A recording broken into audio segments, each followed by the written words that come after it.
Welcome. Today's video is on a really fascinating question that I was asked in a recent workshop, which is, how do you keep people engaged and motivated in a conversation that might last 2 or 3 sessions? It's more of a complex issue.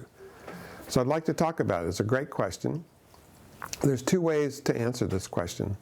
The first way is it really a long conversation? Does it really need to be a long conversation? Or is it the functionality or performance level of the team? In a mid-functioning team, they've never seen a meeting that couldn't be 3 hours long, even if it should only take 15 to 20 minutes. And what it requires is very active facilitation.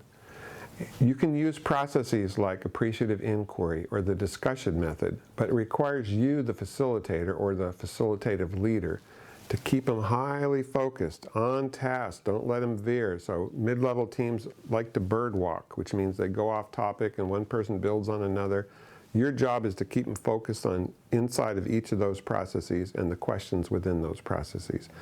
And you might be surprised to find how often you can get what would have taken an hour or 2 hours or 3 hours for a team, get it done in 20 to 30 minutes. The second answer to this question is when you truly do have a complicated or complex issue and you really need to chunk it into components. And so typically in a school session you might only have 50 minutes to work on something, and so you don't have a longer period of time.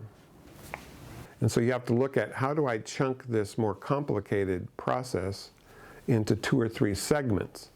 And that's where people get concerned about keeping people's motivation and keep them engaged over periods of time. In that case, you would want to use processes like the process Enneagram, mental models process, or the workshop method.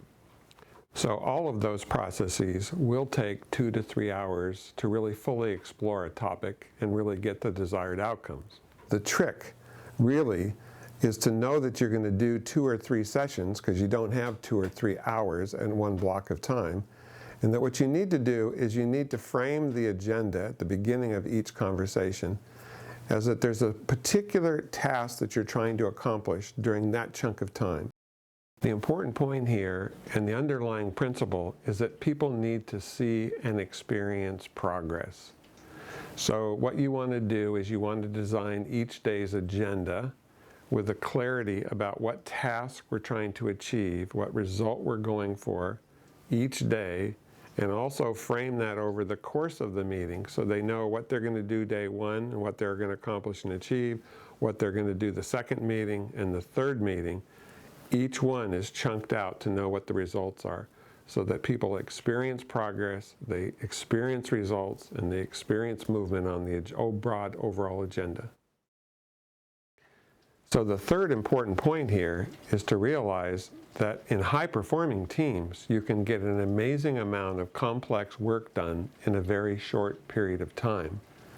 They're capable of that. So what we really want to be talking about is, how do you move your teams to become high-performing as rapidly as possible, because they can achieve miracles for organizations.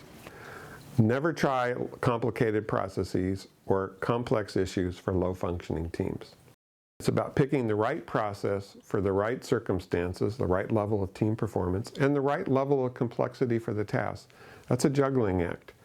That's it for today. I hope this has been useful. Bye for now.